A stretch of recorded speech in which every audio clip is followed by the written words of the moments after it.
सलैया साहित्य संसार में आपका हार्दिक अभिनंदन है। आज हरशंकर परसाई की मशहूर कहानी अपने अपने इष्ट देव का वाचन करना चाहता हूँ।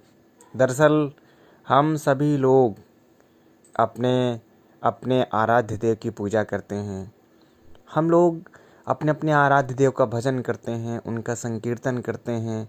लेकिन आज हरशंकर परसाई ने एक विचित्र तरीके से, व्यंग्यात्मक तरीके से इष्ट देव का आराधन कहानी के माध्यम से किया है। तो आइए देखते हैं अपने अपने इष्ट देव कहानी को। लेखक ने अपने गुरु से कहा, आचार्यवर, मैंने बड़ी महत्वाकांक्षा लेकर लिखना शुरू किया था, पर अभी तक विफलता ही मेरे हाथ लगी। मेरे 5-6 पुस्तकें प्रकाशित हो चुकी हैं, पर वे अधिक बिकी नहीं। कोई मेरा नाम नहीं जानता, मुझे धन भी नहीं मिला। मैं इतिहास में आना चाहता था, पर अभी तक अखबार में नहीं पहुंचा। शुरू से ही मेरे आदर्श तुलसीदास रहे हैं। चाहता हूँ कि रामचरितमानस की तरह मेरा ग्रंथ भी घर घर में हो, तुलसी की तरह मेरा नाम भी बच्चे बच्चे की ज़बान पर हो, पर यह हो कैसे? गुरु, रास्ता बताइए, प्रकाश दीजिए। गुरु ने कहा, तुम्हारा संकल्प तो शुभ है, पर साधना के बिना संकल्प एक बोझ ही है। तपस्या करो। लेखक ने कहा, और कितनी तपस्या करूं गुरुदेव? मैं रात दिन हर सफल लेखक के प्रति ईर्ष्या से जलता रहता हूं। ईर्ष्या से बढ़कर कोई तप नहीं है। तुलसीदास तो मुझे शत्रु लगते हैं। घर में रामचरितमानस देखता हूं तो उससे कहता हूं कि एक दिन ऐसा आएगा जब तेरी ठीक बगल में हर घर में मेरा ग्रंथ होगा। गुरु ने कहा, सो तो सब ठीक है, पर साधना का सही मार्ग ग्रहण करोगे तभी सिद्धि मिलेगी। लेखक ने पान का डिब्बा खोलकर गुरु के आगे कर दिया, फिर तम्बाकू की डिबिया बढ़ाई, और जब गुरु चुटकी में तम्बाकू लेकर उसे मुख में यथास्थान रख रहे थे, तभी कहा, सही मार्ग आपके सिवा कौन बताएगा? कहा, बलिहारी गुरु आपकी, जिन गोविंद दियो बताए। गुरु करुणार्ध हो उठे, बोले, वत्स, तुलसीदास से स्पर्धा करना है तो उन्हीं का मार्ग अपनाना होगा। उन्हीं की तरकीबें काम में लानी होंगी। तुलसीदास में 2 खास बातें थी, एक सामग्री का चयन और दूसरा ठीक इष्ट देव की भांति भक्ति। जहाँ तक सामग्री के चयन का प्रश्न है, उन्होंने खुद स्वीकार किया है, नाना पुराण निगमागम सम्मतम यद। उन्होंने बेखटके यहाँ वहाँ से सामग्री ली। वे जानते थे कि मौलिक रचना के लिए इस जगत में कोई चांस नहीं है। भगवान तक मौलिक रूप में नहीं आते, राम या कृष्ण के रूप में अनुवादित होकर आते हैं। तुम भी ऐसा काव्य लिखो जिसे पढ़ने से सब महाकवियों के काव्य का रस मिल जाए। इससे भी कठिन कार्य है ठीक इष्ट देव की पहचान करना और उनकी कृपा प्राप्त करना। तुलसीदास को तो बड़ा शक्तिशाली और बलशाली इष्ट देव मिल गया था, हनुमान। तुमने उसकी जीवनी में पढ़ा ही होगा कि रामचरितमानस की रचना पूरी कर एक शाम को तुलसीदास ने इष्ट देव का स्मरण कर पोथी रख दी। सुबह उठकर देखा कि पोथी पर हनुमान जी दस्तखत कर गए हैं, यानी मंजूर हो गई। बस रामचरितमानस घर घर में और तुलसीदास का नाम बच्चे बच्चे की जबान पर हो गया।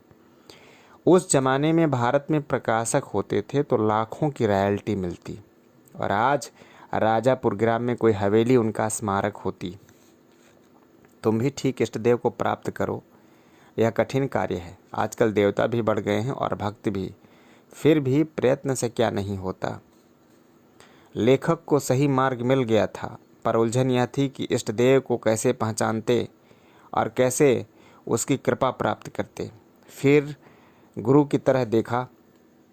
गुरु ने कहा, अपना इष्ट देव खुद पहचानना होता है। मेरा बताया तुम्हारे काम नहीं आएगा। तुलसीदास को तो एक झाड़ी में रहने वाले प्रेत ने बतलाया था कि अमुक जगह राम कथा सुनने कोढ़ी का रूप धरकर हनुमान जी आते हैं, वही तुम्हारे इष्ट देव हैं। तुलसीदास जी ने जाकर कोढ़ी के पांव पकड़ लिए। उसने बहुत आनाकानी की, पर जब तक तुलसी ने वरदान के लिए नहीं छोड़ा। जाओ, सच्ची लगन होगी तो तुम्हें भी कोई बताने वाला मिल जाएगा। लेखक ने गुरु को प्रणाम किया और वह इष्टदेव खोजने निकल पड़ा। नगर नगर, गांव गांव, सड़क सड़क, गली गली, होटल होटल, पार्क पार्क खोजा, मगर इष्टदेव नहीं मिला। कई गुरुदेव इष्टदेव जैसे मालूम हुए, पर बाद में पता चला कि वे खुद भक्त हैं और इष्टदेव की तलाश में घूम रहे हैं। निराश लेखक एक रात को राजधानी की सड़कों पर घूम रहा था। एक दफ्तर के पास से निकला तो सन्नाटे को चीरती आवाज आई, ठहरो। लेखक ठिठक गया। आसपास कोई नहीं दिखा। उसने जोर से पुकारा, कौन है? भूत, दफ्तर से आवाज आई। लेखक ने कहा, मैं वर्तमान हूँ। जवाब आया, भूत वर्तमान का हेडमास्टर है और वर्तमान भूत का कुली है। लेखक ने पूछा, तुम किसके भूत हो? आवाज आई, एक लेखक का जो अच्छा लिखने के कारण जल्दी मर गया। मेरा नाम था। लेखक ने कहा, मैंने आपका नाम सुना है, आपकी पुस्तकें पढ़ी हैं, आप तो बहुत अच्छा लिखते हैं। आवाज आई, इसलिए असमय ही मर गया, अब भूत बन गया हूँ। मुझे तेरी समस्या मालूम है, मैं तेरे इष्टदेव को जानता हूँ। मनुष्य जीवन में जो नहीं जान पाया वह प्रेत जीवन में जान गया हूँ। अपना काम इस खंभे से लगा, मैं खंभे के भीतर से बोलूँगा। यह अत्यंत गोपनीय रहस्य है, किसी पर प्रकट मत करना। लेखक ने खंभे से कान लगाया और भूत ने उसे इष्टदेव का नाम पता बता दिया। पूजा विधि भी बताई, फिर कहा, जा उसे प्रसन्न कर। वह पहले कहेगा, मैं तुम्हारी मदद कैसे कर सकता हूँ, मेरे हाथ में क्या है, पर तू उसके पीछे पड़े रहना। लेखक ने दूसरे लेखक के भूत को बहुत धन्यवाद दिया और इष्टदेव से मिलने चल दिया। दूसरे दिन उसने उसे पा लिया और उसी दिन से पूजा शुरू कर दी। साथ ही उसने ग्रंथ रचना भी शुरू कर दिया। ग्रंथ पूरा हो गया और लेखक ने उसे छपवा भी लिया। एक संध्या को लेखक ने स्नान करके धूप बत्ती जलाई और अत्यंत शुद्ध मन से इष्टदेव की स्मृति करके ग्रंथ की एक प्रति मेज पर रख दी।